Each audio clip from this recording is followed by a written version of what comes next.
Welcome to the Intimate Partner Violence video mini-series 2021 for Trinidad and Tobago.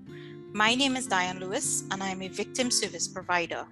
In today's episode, we'll be discussing the 5 types of intimate partner violence according to Johnson's Typology. Over the past few years, IPV has been classified according to the characteristics of the perpetrator or the characteristics of the violence or abuse. Having an understanding of how this classification is done helps us to assess an individual's risk for IPV. Researcher Michael Johnson classified intimate partner violence into 5 types: coercive controlling violence, violent resistant, situational couple violence, mutual violent control violence, and separation-instigated violence. Coercive controlling violence is a pattern of emotionally abusive intimidation, coercion, or control, which is usually accompanied by physical and sexual abuse. It's perpetrated more often by men due to control issues by male partners, and it's the most frequent and severe type of violence. The reason why it's so severe is because over time this type of violence increases, so eventually it can lead to murder. If it does not lead to murder, it can lead to long-lasting psychological impact, such as post-traumatic stress disorder, anxiety, depression, and even loss of self-esteem. Controlling behavior is a set of acts or a pattern of acts in which one individual tries to make another individual subordinate or dependent on them by using tactics to regulate their behavior. In intimate partner relationships, controlling behavior is usually exhibited when one person wants to control small or minor details of the other person's life. For example, what you wear, where you go, who you interact with. And that controlling behavior often becomes abusive when the other person does not comply with your demands or the abuser's demands. The abuser's behavior may stem from anxiety issues or personality disorders such as borderline personality disorder or narcissistic personality disorder. Signs of controlling behavior may include their lack of accountability, they lie, they're unpredictable, or they crave attention. Even though controlling behavior can be corrected, the severity of the controlling behavior is the main determining factor for how it should be handled. Violent resistance is a violent reaction to a person who uses coercive controlling violence in an attempt to stop or stand up to the violence. It's perpetrated more often by women, and an example of this can be seen in battered person syndrome, where the victim of long-term abuse may retaliate immediately, or they may preemptively attack or even kill their abuser to protect themselves or others from impending assault. In many cases, the perpetrators of this type of violence may have considered or even attempted suicide because they do not believe that they could otherwise survive the relationship. An example of this in Trinidad can be seen in the case of Rachel Madu, who drank poison due to the abuse she was experiencing at home.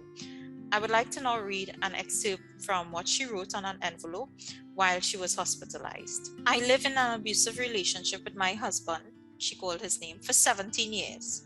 I have a 13-year-old daughter whom he also abused as well.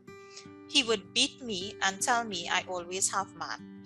Until on Monday, he came home and started cursing and beating me until I got fed up and drank poison. I am presently in Mount Hope and I need help. My husband works in the army and I fear for my life. Please help me, please. Unfortunately, Rachel died of her injuries, and because her death was ruled as a suicide, no one has been arrested. Situational couple violence does not have its basis in power, coercion, or control, but rather emerges out of conflicts between partners and escalates into a physical or violent altercation. However, in order for this to occur, one of the partners in the relationship find difficulty in managing conflict or controlling their anger. It's actually also known as common couple violence, and it's perpetrated by both men and women.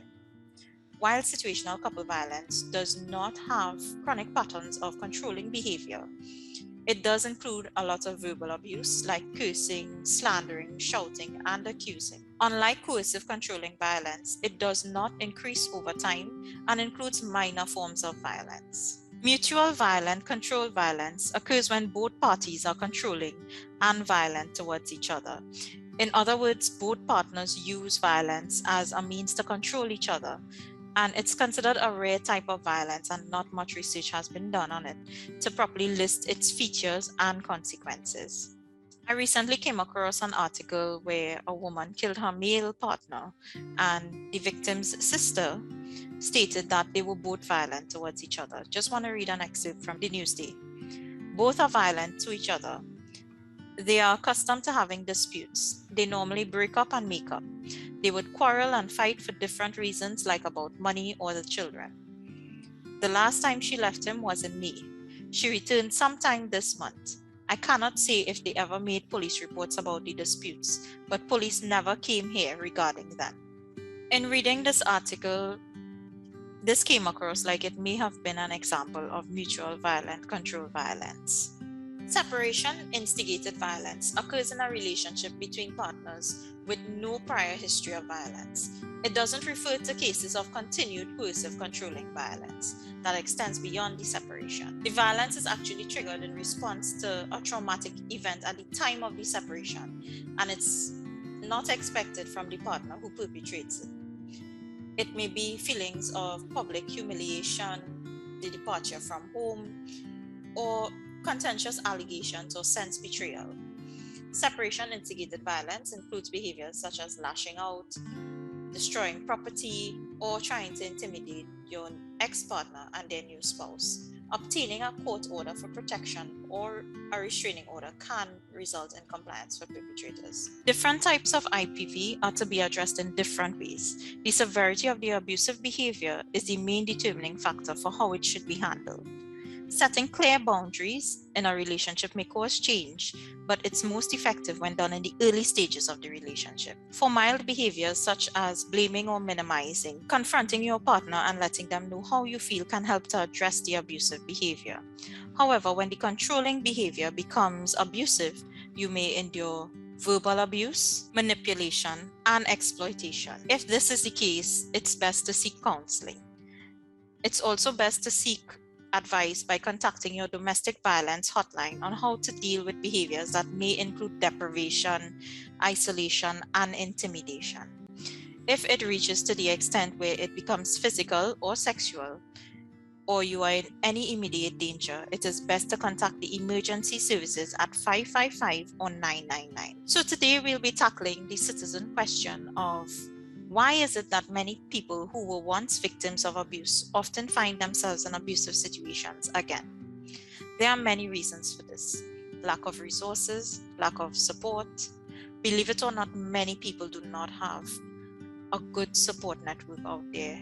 They do not have access to the resources to leave the relationship, whether it be financial or the mental or emotional support from family members who would motivate you and empower you to leave an abusive situation. At other times, it's due to ignorance of what abuse is. If you don't know what abuse looks like, you would end up in an abusive relationship, or you would tend to overlook the abuse that you're experiencing. There is also the issue of codependency, where one person needs the other person and the other person needs to be needed. Codependent relationships are very unhealthy because they are often one-sided, and sooner or later it becomes abusive. One of the ways to address codependency is to seek out counseling or psychotherapy after leaving an abusive relationship or before entering into a new relationship, so that you can avoid entering into a relationship which is formed on the basis of inequity, where one person is a giver and the other is a taker. Having healthy boundaries as well and being clear about them can help to prevent codependent relationships or prevent abuse in relationships. Look out for the next episode on October the 11th, 2021, where we discuss the types of abuse in intimate partner relationships. Should you have any questions or queries on intimate partner violence or about the information we just discussed, please feel free to reach out. If you or anyone you know has been a victim of intimate partner violence or any type of other domestic violence, please take note of the following agencies on the screen and their contact numbers for help. If you're experiencing or you're currently witnessing any sort of violence, please contact the emergency services at 999 or 555 for immediate assistance.